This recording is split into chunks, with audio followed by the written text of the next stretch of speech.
종교교육자 루터는 저녁이 되면 창가로 다가가 때때로 이렇게 기도를 했다고 합니다. 하나님, 이 세상의 것이 저의 것입니까? 하나님의 것입니까?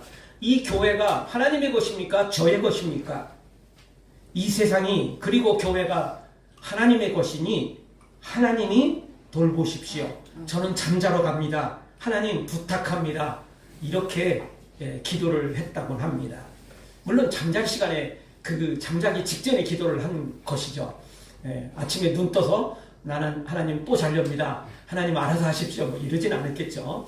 이제 우리는 이제 이 전체적인 자연 질서에 의해서 저녁이 되면 자야 되는 거니까 뭐 깰 수 없는 거니까 철야는 하루 정도는 할 수 있겠지만 뭐 계속해서 할 수는 없잖아요.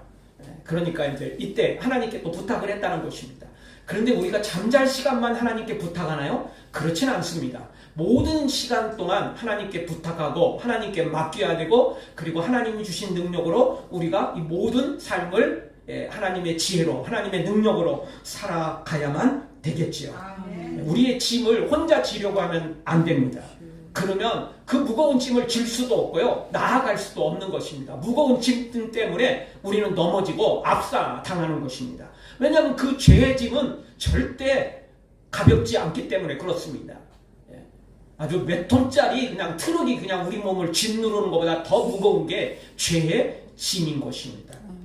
그래서 마태복음 11장 28절 우리가 너무 잘 아는 말씀은 우리에게 이런 말씀을 주고 있지 않습니까? 수고하고 무거운 짐진 자들아 다 내게로 오라. 내가 너희를 쉬게 하리라. 주님이 분명히 말씀하셨습니다. 이 사람들이 무거운 죄의 짐을 인생의 짐을 지고 가는 거 주님이 다 알고 계셨어요. 그래서 주님이 말씀하시는 겁니다. 다 내게로 오라. 내가 너희를 쉬게 하리라. 무엇 때문입니까? 십자가 때문이죠. 십자가에 올라온 능력 때문에 주님의 그 사랑 때문에 주님의 그 중보 때문에 우리가 살아날 수 있는 것입니다. 오늘 성경 25절에 가보면 밤 사경에 예수님께서 제자들을 찾아오셨다 이렇게 표현합니다. 밤 사경은요 새벽 3시에서 6시를 가리킵니다. 당시에 이스라엘 백성들은 밤 1경, 2경, 3경, 4경으로 나누었습니다. 밤을. 1경은 이제 오후 6시부터 시작합니다. 그래서 3시간씩, 3시간씩, 3시간씩 이렇게 해서 나눴는데 밤 4경은 새벽 3시에서 6시 사이입니다. 그러니까 오늘 성경에 밤 4경에 예수님이 제자들을 찾아왔다는 이야기는 새벽 3시에서 6시 사이에 예수님이 제자를 찾아오신 겁니다. 조금 더 쉽게 설명하자면 우리 새벽 기도 일어나서 준비할 때 예수님이 제자들을 찾아오셨다는 거죠. 이거 생각해보면 제자들이 얼마나 밤새도록 죽도록 고생했는지 살만하죠. 생각해 보십시오. 우리는 저녁에 잠을 자고 새벽에 일어날 때 어떨 때는 뭐 거뜬히 일어날 때도 있지만 대부분은 억지로 눈 뜰 때도 많잖아요. 힘들게 눈 뜰 때도 많잖아요. 1분만 더 자고 싶은 생각이 간절할 때 많잖아요, 솔직히. 근데 제자들은 지금 밤새도록 뭐 했어요? 풍랑 때문에 밤새도록 노를 젓고 물을 퍼내고 죽도록 고생했어요. 근데 이 시간에 우리가 새벽 기도 잠자고 일어날 시간도 피곤한데 이들은 잠도 못 자고 밤새도록 죽도록 고생했는데 죽음의 이 길을 생사를 수없이 겪으며 이 시간까지 왔는데 얼마나 힘들었겠어요. 얼마나 힘들었겠어요. 상상을 할 수 없는 거죠. 그러니까 이 최악의 시간에 이 절망의 시간에 예수님이 찾아오셔서 구원해 주시는 장면이 오늘 성경의 내용입니다. 그렇습니다. 예수님은 우리를 버려두지 않으십니다.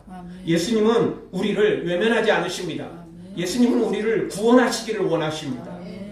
사랑하는 성도 여러분, 가장 절망의 시간에 가장 최악의 시간에 제자들처럼 예수님은 반드시 우리를 찾아오심을 기억하고 그 예수님만 소망하고 믿고 따르는 모두가 되어지기를, 그래서 예수님을 만나기를 주의 이름으로 축원합니다.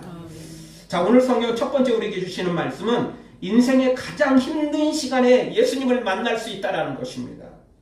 사실 예수님께서 제자들을 보내실 시간이 정확히 몇 시인지는 성경에 소개되어 있지 않습니다. 다만 오병이의 기적을 일으킬 때 벌써 이게 해가 어두워지려고 이게 하고 있었어요. 어두워진 건 아니고 어두워지려고 이제 준비를 하고 있었던 거죠.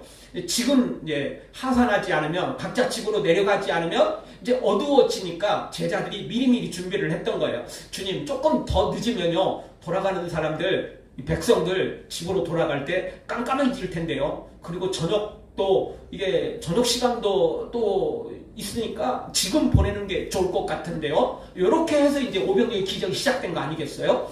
그리고 이제 주님이 이제 그 도시락으로 이제 나눠주고 함께 먹게 되죠. 물론 오랜 시간 먹지는 않았을 것입니다. 아주 간단한 빵과 물고기였으니까 그렇게 먹진 않습니다. 오랜 시간이 걸리지는 않았을 것입니다. 사실 우리 한국 사람들은 밥도 되게 빨리빨리 먹잖아요.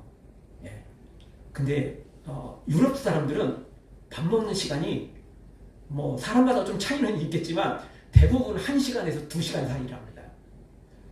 이번에 성지순례 여행 갔을 때도요.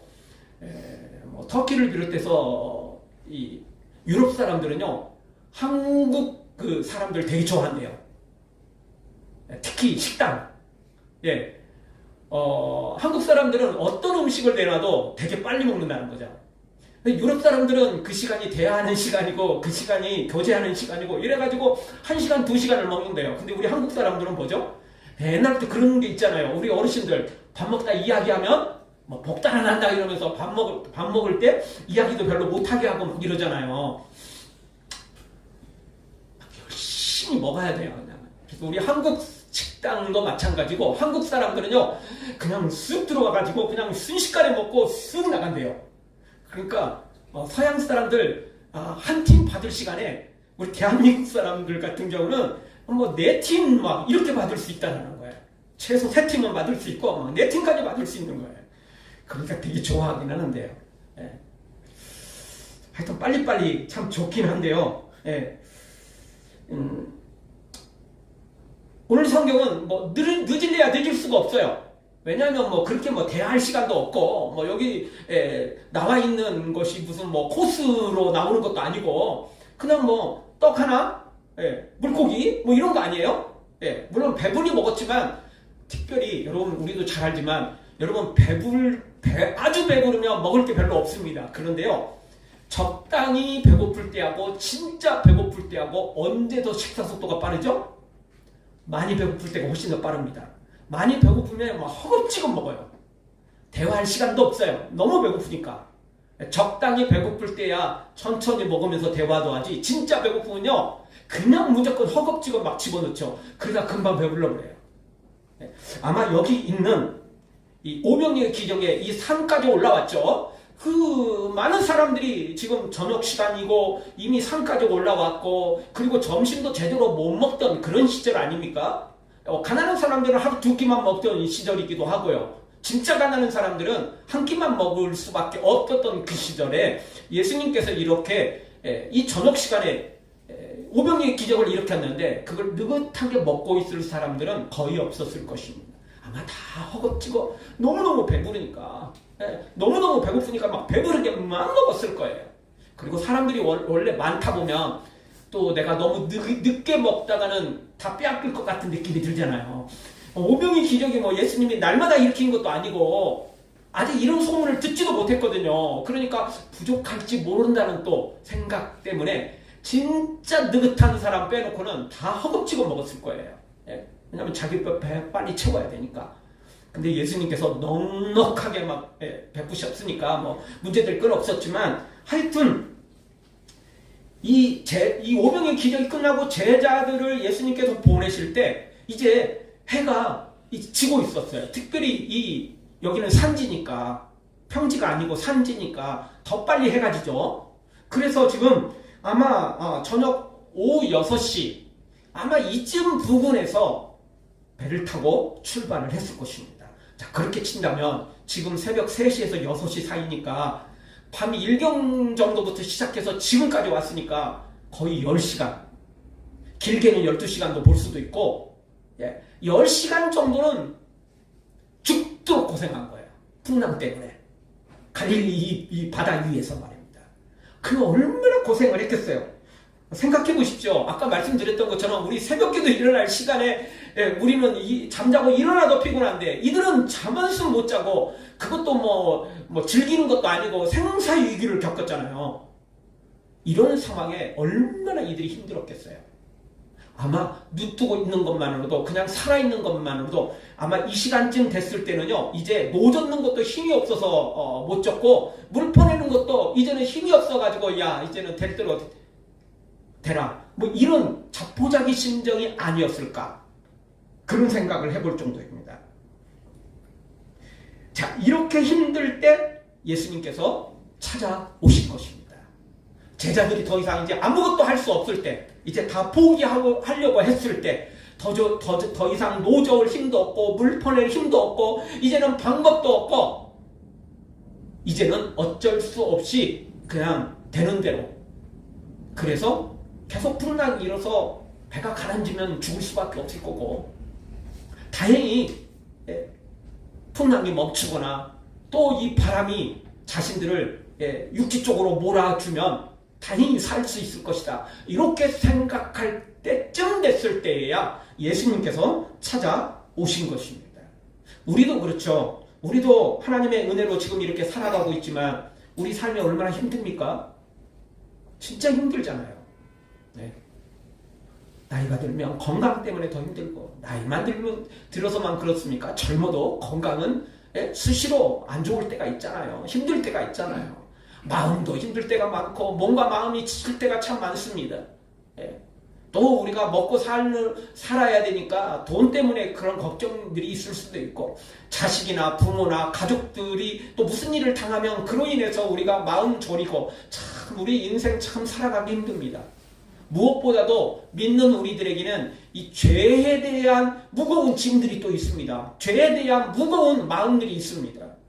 우리가 거룩하게 살면 그래도 하나님 앞에 떳떳하게 나는 목에 힘주고 좀 뭐 좀 해볼 텐데 뭐 교만까지는 아니더라도 그래도 하나님 앞에 애교를 부리면서 하나님 저 잘했죠 뭐 이렇게 나갈 텐데 우리가 수시로 또 많은 연약함으로 인한 죄를 지니까 그게 또 주님 앞에 너무 부끄럽고 주님 앞에 너무 나 자신이 정말 이 부족한 모습 때문에 힘들어할 때가 참 많지 않습니까? 우리 인생 참 힘듭니다.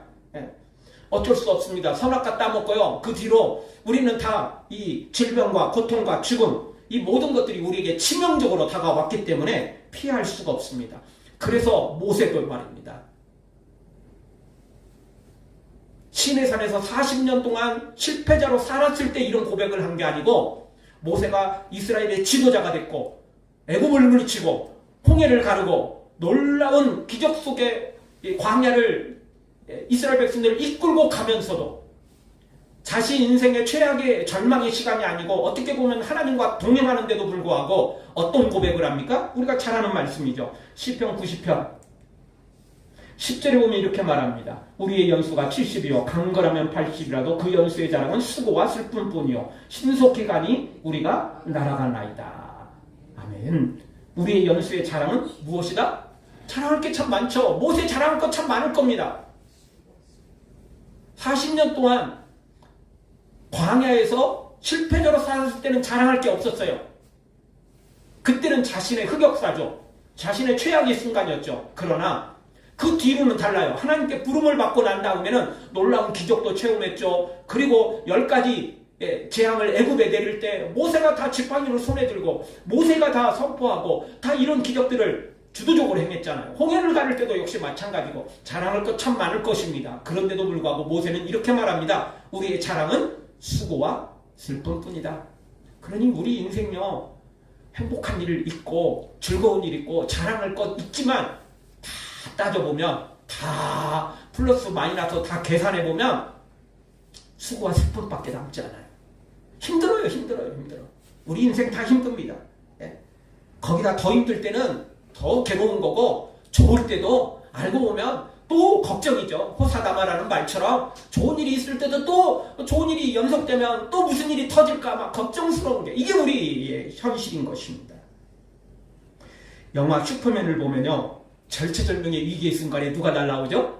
슈퍼맨이 그냥 하늘을 날아서 그냥 날라와서 도와주는 겁니다. 무거운 게 있으면 들고 위험한 게 있으면 그냥 안아가지고 그냥 안전한 곳에 내려놓고 정말 위기의 순간에 슈퍼맨이 짠하고 나타나죠. 놀라운 일이죠. 사실 영화나 가능한 건데, 그런데 예수님을 믿는 우리에게는 영화 같은 삶을 살 수 있습니다. 왜냐하면 이 최악의 순간에 모든 걸 다 포기하고 이제는 그냥 죽음을 맞이할 수밖에 없는 이 최악의 순간에 제자들에게 예수님이 찾아오신 것입니다. 그리고 예수님은 지금도 우리에게 찾아오십니다. 우리가 가장 힘들 때, 우리가 가장 절망의 시간에 빠졌을 때, 내 힘으로 아무것도 할 수 없을 그때 우리 예수님은 우리를 외면하지 않습니다. 찾아오시는 것입니다. 위기의 순간에 우리를 찾아오시는 예수님, 그 예수님을 우리가 기대하기만 하면, 믿음만 가지고 있으면 아주 코딱지만한 믿음 같지만, 아주 겨자씨만한 믿음 같지만, 그래도 그 믿음만 가지고 있으면 예수님은 반드시 찾아오십니다. 사랑하는 성도 여러분, 절체절명의 순간이 왔다고 포기하지 말고, 시험 들지 말고, 예수님을 떠나지 말고 끝까지 예수님을 바라보고 작은 믿음 같아도 그 믿음 갖고 끝까지 나아가 제자들처럼 예수님을 만나는, 그리고 기적을 체험하는 놀라운 은혜가 있기를 주의 이름으로 축원합니다. 우리 다 같이 한번 따라서 하겠습니다. 위기의 순간에 예수님이 찾아오십니다. 그렇습니다. 예수님 반드시 찾아오십니다. 절대 외면하지 않습니다. 버리지 않습니다.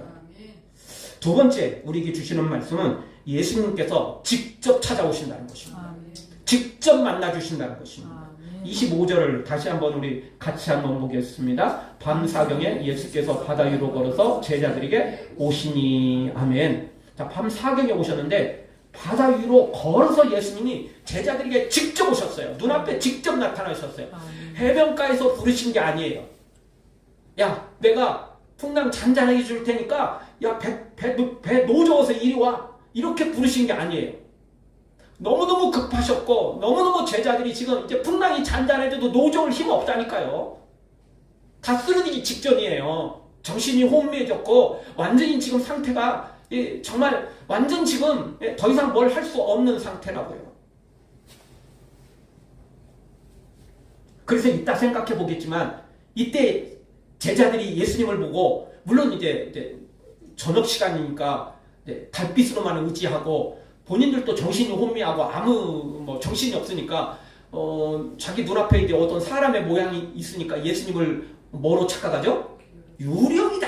라고 막 소리를 지르고 막 다 완전히 막 난리를 벌이죠. 그만큼 정신이 없었던 거예요. 정신이 있었으면 예수님이라는 걸 알았겠죠.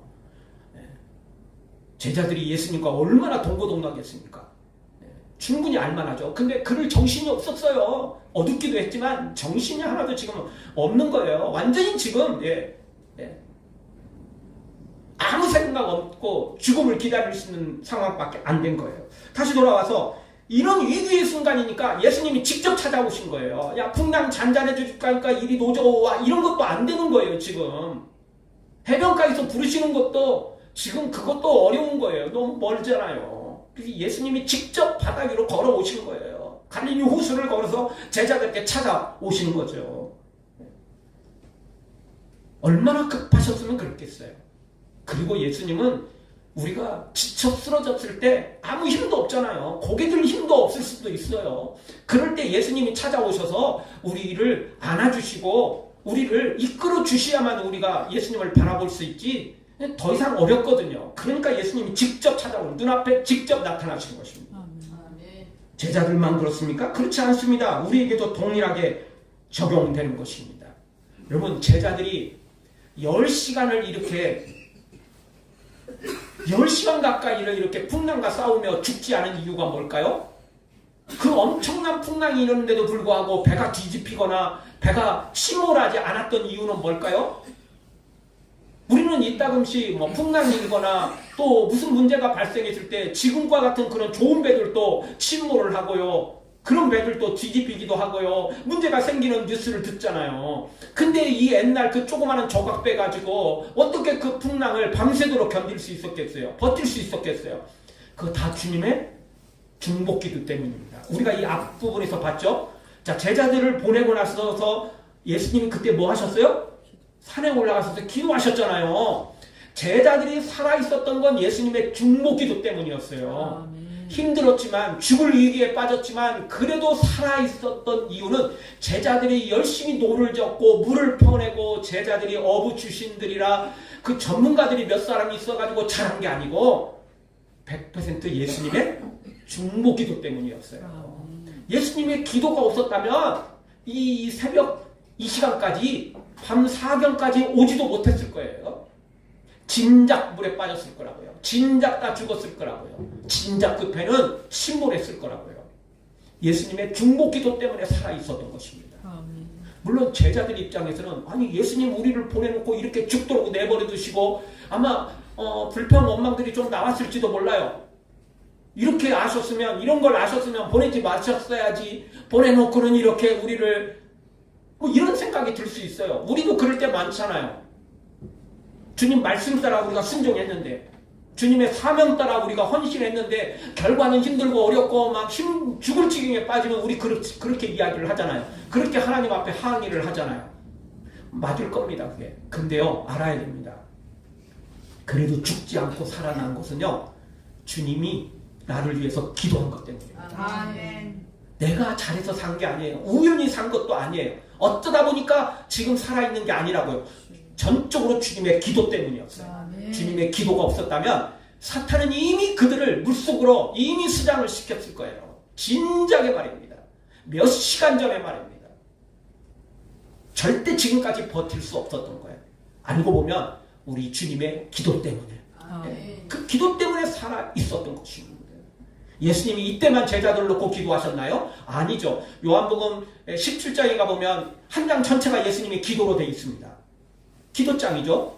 제자들을 위해서 기도하고 심지어 지금 태어날 미래의 수많은 사람들을 위해서도 예수님 다 기도하십니다. 예수님의 중보기도장이 바로 그 요한복음 17장에 나와 있지 않습니까? 예수님의 기도 때문입니다. 그리고 지금도 예수님은 뭐하고 계세요? 하늘 보좌 우편에 앉으셔서 우리를 위해서 기도하고 계시는 거죠. 예.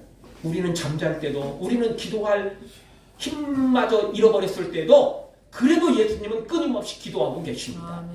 우리가 기도 못하면 로마서에 보면 성령이 말할 수 없는 탄식으로 기도하고 계신다. 이렇게 표현해주고 있지 않습니까? 내가 기도할 때는 주님이 기뻐하시는 건 맞지만 내가 기도할 힘마저도 잃어버릴 때에도 그때도 성령께서 나를 위해서 탄식하며 기도한다는 거예요.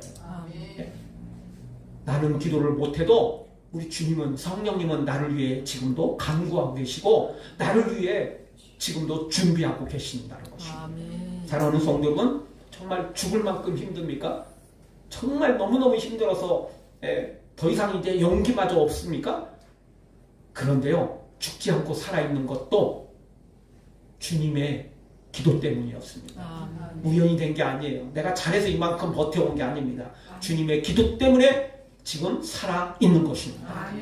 그 주님을 믿고 때가 되면 주님이 반드시 찾아오셔서 나를 건지실 걸 믿고 제자들에게 찾아오신 예수님을 우리도 소망하며 반드시 그 예수님 만나기를 주의 이름으로 축원합니다. 마지막 세 번째로 예수님은 따뜻한 음성을 들려주시고 평안을 주시는 분이시라는 것입니다. 제자들이 10시간 정도를 이렇게 풍랑과 싸우느라가 정신이 혼미해질 때에 예수님이 나오셨는데 아까 말씀드렸던 것처럼 제자들은 유령이다 하고 그냥 소리를 지르는 거예요. 이제 진짜 죽음이 눈앞에 왔거든요. 이제 죽을 준비를 하고 있는 거예요. 이제 더 이상 안 된다. 노적을 힘도 없고 물 퍼낼 힘도 없고 졸리기는 하고 힘이 다 빠졌어요 지금. 이럴 때 예수님이 직접 찾아오셔서 제자들은 놀라 막 소리를 지르고 유령이다 막 이제 진짜 우리 죽었다 이제 끝이다 이럴 때 예수님이 뭐라고 말씀하십니까? 27절 우리 한 목소리로 같이 보겠습니다. 예수께서 집시르시되 안심하라 나니 두려워하지 말라. 아멘.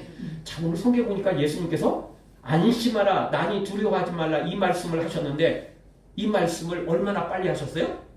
즉시 제자들이 놀라 자빠지자마자 소리를 지르자마자 뭐 기다릴 것도 없고 박자, 쉼표 이런 거 없어요. 우리 노래에서 이렇게 뭐 음표가 긴 것도 4박자짜리도 있고 쉼표도 있고 막 이러잖아요. 쉬지도 않고 예수님께서 즉시 대답하셨어요. 즉시 말씀을 하셨어요. 즉시 예수님의 음성을 들려주셨어요. 풍랑 때문에 죽기 전에 유령인 줄 알고 기절초풍해서 진짜 죽을 줄 같으니까 진짜 예수님이 즉시 대답을 하신 거예요. 그냥 쉬는 시간 단 1초 0001초도 기다리지 않고 즉시 대답하셨어요. 뭐라고 말씀하신 겁니까? 안심하라. 나니 두려워하지 말아라. 평안을 주셨던 거죠. 나다. 이제는 다 끝났다. 이제는 다 끝났다. 내가 널 도와주마. 이미 나타나는 순간이 이미 도우신 거나 다름없는 거죠. 사도행전 7장 55절에 보면 스데반이 돌에 맞아 순교를 당할 때 예수님의 모습이 어떻게 소개되고 있는지가 나타나는데요. 7장 55절 같이 보겠습니다. 스데반이 성령이 충만하여 하늘을 우러러 주목하여 하나님의 영광과 및 예수께서 하나님 우편에 서신 것을 보고. 아멘. 스데반이 환상으로 천국의 모습이 예수님의 모습이 보였는데 예수님께서 보좌에 의자에 앉아 계시는 모습이 아니고 어떤 모습이었다고요? 서 있는 모습. 예수님이 얼마나 급하셨으면 서서 계셨겠어요. 스데반이 돌에 맞는 거 예수님이 그거 가슴 아프게 여기신 거예요. 안타깝게 여기신 거예요. 예수님이 서셨어요. 앉아 계신 게 아니고 자리에서 일어난 거예요. 예수님은 온통 스데반에게 관심이 있고 예수님은 온통 제자들에게 관심이 있고 예수님은 온통 우리에게 관심이 많으십니다. 우리가 힘들 때, 우리가 죽을 만큼 어려울 때, 너무너무 고통스러울 때 예수님 놀고 계시는 분은 아닙니다. 예수님은 기도하고 계신 분이며 우리 예수님은 우리를 눈여겨보시다가 더 이상 방법이 없을 때 반드시 찾아오시는 분이 우리 예수님이신 것입니다. 그리고 즉시 응답하십니다. 이 위기의 순간에 즉시 주님이 평안을 주십니다. 즉시 주님이 두려워하지 말도록 정말 은혜를 주시는 것입니다. 다시 말씀드립니다. 우리가 죽지 않고 살아있는 거 주님의 은혜 때문입니다. 주님의 기도 때문이고 주님이 돌보심 때문인 것입니다. 절대 나 때문에 된 게 아니에요. 오직 주님의 은혜 때문에 된 것입니다. 그러니 오늘 우리는 그 주님만 바라보면 때가 되면 주님이 반드시 나를 찾아와 만나 주실 것입니다. 물론 우리의 때와 예수님의 때가 좀 다르기 때문에 우리가 참 힘들죠. 아니 일찌감치 오셨으면 얼마나 좋았을까 그 생각을 해봅니다. 근데요 사실 이런 위기를 겪고 나니까 제자들이 100% 예수님을 의지하게 되고요 100% 믿게 되는 겁니다. 이렇게 죽을 자리에서 한번 겪고 나면요 그 다음부터는요 웬만한 일들은요 걱정 기진도 안 되고요 웬만한 일에는 별로 당황하지도 않습니다. 여러분 사람들이 접신물에 빠져 죽는 이유는 뭐죠? 너무 당황하니까 그래요. 너무 당황하니까. 저는 물을 싫어하는 쪽입니다. 수영도 좀 좀 배워보려고 막 하긴 했는데 한때는 수영도 조금 하긴 했었는데 근데 그게 오래 떠있지도 못하고요. 그리고 또 안 하고 나면 또 그다음부터는 또 못해요. 지금도 물 위에 떠놓으면 저는 떠있을 수 없습니다. 또 한참 연습하고 나면 조금은 떠있겠죠. 근데 잘 못해요. 물 싫어합니다. 물놀이 별로 안 좋아합니다. 근데 이제 예전에 이제 중고등부 아이들하고 제가 교육전수할 때 아이들을 데리고 이제 수련회 갔었는데 제가 있었던 교회는 수영관이 있어가지고 거기에 이제 이렇게 수영장이 이렇게 만들어서 콘크리트로 이렇게 해서 만들어 놓은 게 있었어요. 사실 이렇게 딱 서 있으면 이 정도밖에 안 닿아요. 근데요, 거기서요, 이렇게 애들하고 장난치다 보면 그게 사실 그냥 서 있으면 되거든요. 복잡할 것도 없고 그냥 반드시 서 있으면 돼요. 근데 그게 안 되는 거 여러분 알고 계시죠? 수영자라는 사람들은 물속에 들어가도 상관없어요. 우리 이러고 얼마나 견딜 수 있죠? 아무리 못 버텨도 30초는 견디고요. 보통 1분 정도는 버틸 수 있어요. 그런데요, 여러분 수영을 내가 못할 때 물속에 처박히면요 1초도 못 참아요. 1초를 못 참아요. 허우적거리게 되고요. 그 순간 물을 먹게 되는 거예요. 그게 그렇다니까요, 사람이. 근데 사람이 죽을 일을 몇 번 겪고 나면요 사람이 느긋해지게 돼 있어요. 워낙 큰 일을 겪으면요 작은 일은 아무것도 아니에요. 고통도 그렇잖아요. 진짜 큰 고통을 겪고 나면요 작은 고통은 별것도 아니에요. 근데 그런 걸 안 겪고 난 사람이 그냥 손에 그냥 뭐 가시만 막 그냥 여기 찔려도 그냥 막 세상에 막 다 떠나들었고 다 죽을 줄 알고 막 소리를 지르고 이러는 거죠. 진짜 큰 고통을 겪고 나면 작은 건 별것도 아니에요. 여러분, 예수님께서 제자들이 뭐 미워해서 지금 너 한번 고생 좀 해봐라 이러려고 지금 한 게 아니고 제자들 지금 훈련시키는 거예요. 나중에는 예수님 십자가 지시고 부활하시고 승천하신 다음에 제자들 스스로 견뎌야 되잖아요. 나중에는 제자들 다 순교당했잖아요. 나중에는 순교까지 당해야 되는데 이런 경험 없이 어떻게 제자들이 죽음의 위기를 겪고 죽음 앞에 담대하게 나아갈 수 있었겠어요. 이런 훈련들이 되어 있기 때문에 죽음도 두려워하지 않는 거죠. 부활하신 예수님을 만나고 난 다음에는 죽고 난 다음에도 살아나니까 죽음이 두렵지 않은 거예요. 이게 배워서 될 일입니까? 알아서 될 일이에요? 공부하면 되는 일입니까? 암기하면 되는 일이에요? 체험해야 돼요. 경험을 해야 돼요. 그래야 알 수 있는 거예요. 그래서 예수님이 지금 제자 훈련을 지금 이렇게 생사를 오가는 제자 훈련을 지금 시킨 거예요. 그래야 나중에 죽음의 위기에 닥쳤을 때도 견딜 수 있거든요. 근데 이렇게 훈련을 시키고 난 다음에도 막상 예수님께서 겟세마네 동산에서 체포되고 제자들도 체포되는 순간에 제자들 다 뭘 해버렸죠? 다 예수님 부인하고 도망가 버렸잖아요. 믿음이 없어 도망간 건 아니에요. 그리고 예수님이 신문당할 때 베드로와 요한은 가까이 신문장까지 안으로 들어오잖아요. 다른 제자들은 아마 멀찍이면서 다 멀찍이 보고 있었을 거라고요. 요한은 가까운 이렇게 친척 사이에 이제 거기에 내부에 친척 있어가지고 가까이 들어온 거고, 베드로는 자기가 예수님 다 버려도 나는 주님을 부인하지 않겠습니다 이렇게 장담을 했는데 너무 부끄러우니까 안까지 치고 들어온 거예요. 다 체험했어도 이렇게 경험했어도 버리고 도망가는 건데, 여러분 이런 것까지 안 했으면 어떻게 되겠어요? 다 꽁꽁 숨어버렸겠죠. 예수님 멀찍이 쳐다보기도커녕 베드로처럼 찾아오기도커녕 아무것도 안 했겠죠. 다 어디 숨어갖고 도망가 버렸겠죠. 이렇게 훈련되니까 끝까지 그래도 믿음으로 살았던 것입니다. 우리에게도 이런 훈련들이 필요해요. 이게 없으면 안 된다니까요. 공부해서 될 문제가 아니에요. 제자들도 이랬대. 다 죽음의 위기를 겪어서 이렇게 믿음으로 살고, 이게 성경 공부한다고 설교 듣는다고 내가 성경 읽는다고 되는 게 아니고 체험을 해봐야 이게 할 수 있는 거예요. 체험하지 않으면 못하는 거죠. 그래서 예수님이 이렇게 위기에 몰아내신 거예요. 미워서 그런 게 아니에요. 우리 보고 고생하라고 하신 게 아니에요. 훈련이 필요했던 거죠. 사랑하는 성도 여러분, 나에게 주신 거 하나님의 훈련임을 기억하고요. 내 믿음 따라 훈련도 시키는 거 기억하시고 절대 내버려두지 않음을 기억하고, 내가 할 수 없을 때 주님을 더 간절히 바라서 반드시 제자들처럼 예수님을 만나고 기적의 주인공들 되어지길 주의 이름으로 축원합니다.